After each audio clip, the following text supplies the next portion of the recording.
दोस्तों आपको क्या लगता है इंडिया के टॉप 10% लोगों में आने के लिए आपकी मंथली सैलरी कितनी होनी चाहिए? 50,000, 1 लाख या 2 लाख? तो आप यहीं रुक जाओ क्योंकि आपने बहुत ज्यादा सोच लिया है। इंडिया के टॉप 10% लोगों में आने के लिए आपकी मंथली सैलरी 25,000 यानी साल का 3 लाख होनी चाहिए। जी हाँ, अगर आप महीने के 25,000 तक भी कमा लेते हो तो आप इंडिया के टॉप 10% लोगों में आ सकते हो। लेकिन क्या आपको ये पता है कि टॉप 1% लोगों में आने के लिए आपको कितने पैसे कमाने पड़ेंगे? उसके लिए आपको महीने का 4 से 5 लाख कमाना पड़ेगा, जो कि साल का 55 लाख रुपए होता है। अब इससे पहले कि आप मुझे कमेंट सेक्शन में बेवकूफ या गधा बोले, तो मैं आपको बता दूं कि ये बिल्कुल पॉसिबल है। अगर ये पॉसिबल नहीं होता तो रोनाल्ड रीड नाम का एक इंसान, जो कि एक सफाई कर्मचारी था, वो $8 मिलियन की वेल्थ कैसे बनाकर गया।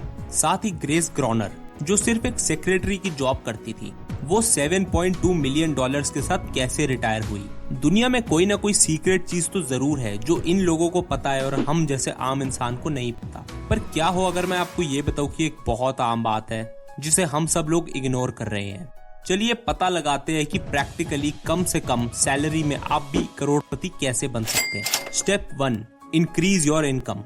चाहे वो बात रिटायरमेंट की हो या फिर एक्स्ट्रा कैश रखने की और अपनी सैलरी के साथ कुछ एक्स्ट्रा कमाने की। तो आज की इस फास्ट फॉरवर्ड जिंदगी में सिंगल सैलरी से चलना बहुत मुश्किल है। तो इसलिए एक्स्ट्रा कैश कमाने के लिए हमें एक हाई डिमांडिंग स्किल को सीखना पड़ेगा जो हमें लॉन्ग टर्म तक अच्छा पे कर सके, लाइक फ्रीलांसिंग। आप कोई भी स्किल को सीख कर कुछ एक्स्ट्रा इनकम कर सकते हो, और अगर आप पहले से ही किसी स्किल में अच्छे हो तो आप उसे और इम्प्रूव करके और ज्यादा पैसा कमा सकते हो। अगर आपकी जॉब टियर 1 सिटी में है, जैसे कि मुंबई, दिल्ली या चेन्नई, जहाँ पे रहने की कॉस्ट बहुत ज्यादा है, तो आप वर्क फ्रॉम होम लेकर टियर 2 या टियर 3 सिटी में रह सकते हैं, जहाँ की कॉस्ट ऑफ लिविंग कम होगी और आप अपना कुछ पैसा सेव कर सकते हो। तो इस तरह ऐसे कुछ स्टेप्स लेकर आप अपने लिए कुछ एक्स्ट्रा इनकम जनरेट कर सकते हैं और उसे इन्वेस्ट कर सकते हैं। Step 2, follow 50-30-20 rule. दोस्तों बहुत से लोग अपनी इनकम तो शुरू कर लेते हैं लेकिन अपने फाइनेंस को हैंडल करने में फेल हो जाते हैं। आपने ऐसे बहुत से लोगों को सुना होगा जो कहते हैं हम कितना मर्जी कमा ले, हमारे पास कुछ भी पैसा नहीं बचता।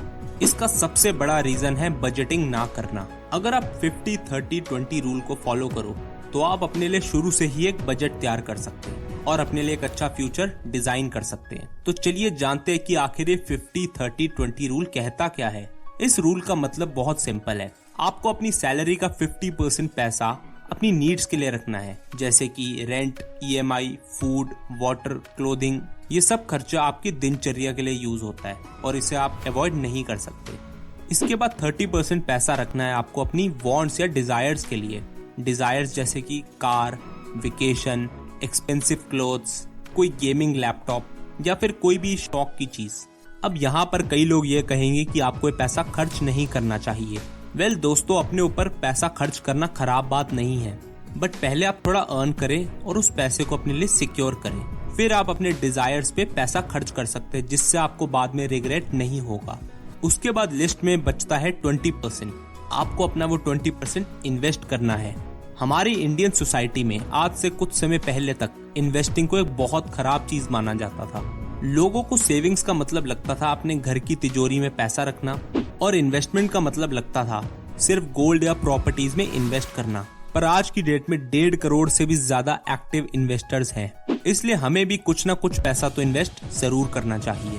और सेविंग्स आपको एक ऐसे बैंक अकाउंट में करनी चाहिए जहां पर आपको हाई इंटरेस्ट रेट मिले। दोस्तों आज इन्वेस्टिंग के लिए बहुत सारे ऑप्शंस हैं, जैसे stocks, mutual funds, index fund, ये सब अवेलेबल है। अब दोस्तों इस 50-30-20 रूल को मैं एक एग्जाम्पल से समझाता हूँ। तो अनमोल नाम का एक इंसान है जिसकी मंथली सैलरी 40,000 रुपए है। तो उसे अपने 50% पैसा यानी 20,000 रुपए रखना चाहिए अपनी नीड्स के लिए। 30% पैसा यानी 12,000 रुपए रखने चाहिए अपने डिजायर्स या वांट्स के लिए, और लिस्ट में बचे 20% यानी 8,000 सेव करने चाहिए और उसे इन्वेस्ट करना चाहिए। और जैसे जैसे उसकी सैलरी बढ़ती रहेगी उसे अपने सेविंग्स और इन्वेस्टमेंट को और भी ज्यादा बढ़ाना पड़ेगा। इसी तरह बजटिंग से आप अपने फ्यूचर को सेव कर सकते हो। Step 3, how to make 1 crore. दोस्तों चले इसे उसी एग्जाम्पल से समझते हैं। तो मान लो वो लड़का अनमोल 50-30-20 का इस्तेमाल कर हर महीने 8,000 सेव कर लेता है। अब इस पैसों को वो किसी ऐसी जगह इन्वेस्ट करता है जहाँ उसे कम से कम ईयरली 12% रिटर्न मिले। तो अनमोल की एज 25 साल है और वो हर महीने 8,000 इन्वेस्ट करता है, जहाँ पर उसे 12% का रिटर्न भी मिलता है। और 50 की एज तक आते आते वो अपनी इन्वेस्टमेंट चालू रखता है, यानी अगले 25 सालों तक वो इन्वेस्ट करेगा। तो उसका टोटल इन्वेस्टमेंट हो गया 24 लाख रुपए। लेकिन अगर हम इसे ढंग से कैलकुलेट करें तो 50 साल की उम्र में उसको 1,51,81,081 रुपीस मिलेंगे। तो अनमोल ने केवल 8,000 सेव किए और पूरे डिसिप्लिन के साथ इन्वेस्ट किया।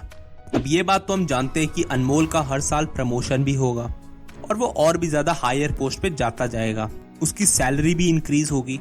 तो अब वो 8,000 इन्वेस्ट कर रहा है तो शायद आने वाले समय में ज्यादा इन्वेस्टमेंट करेगा। अगर हम 15,000 एवरेज ले लें तो मान लेते हैं कि यहाँ अनमोल 15,000 हर महीने इन्वेस्ट करता है अगले 25 सालों तक। अगर इसे हम एक्सेल शीट में देखें तो इसका टोटल इन्वेस्टमेंट अमाउंट होगा 45 लाख रुपीस, जिसपे अगर हम 12% का रिटर्न ले तो 50 की एज में उसे 2,84,64,526 रुपीस मिलेंगे। पर अगर आप बोले कि हमें 50 नहीं बल्कि 45 की उम्र में ही करोड़पति बनना है तो चलिए इसे भी देखते हैं। तो अनमोल 25 सालों के लिए नहीं बल्कि 20 सालों के लिए इन्वेस्ट करता है। 15,000 को एक्सेल शीट पर अगर हम देख सकते हैं, इन्वेस्टमेंट अमाउंट होगा 36 लाख रुपए। 36 लाख के ऊपर रिटर्न होगा 12%।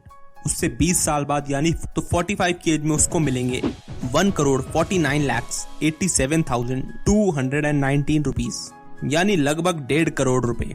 तो इसी हिसाब से अगर वो डिसिप्लिन के साथ इन्वेस्ट करता जाएगा तो कुछ ही सालों में अनमोल एक करोड़पति बन जाएगा, और वो भी सिर्फ और सिर्फ अपनी सैलरी के दम पर।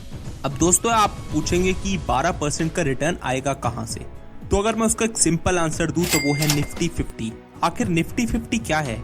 जैसे कि हमें नाम से ही पता चल रहा है कि निफ्टी 50 एक इंडेक्स फंड है, जिसका मतलब है कि इंडिया की टॉप कंपनीज का एक कलेक्शन।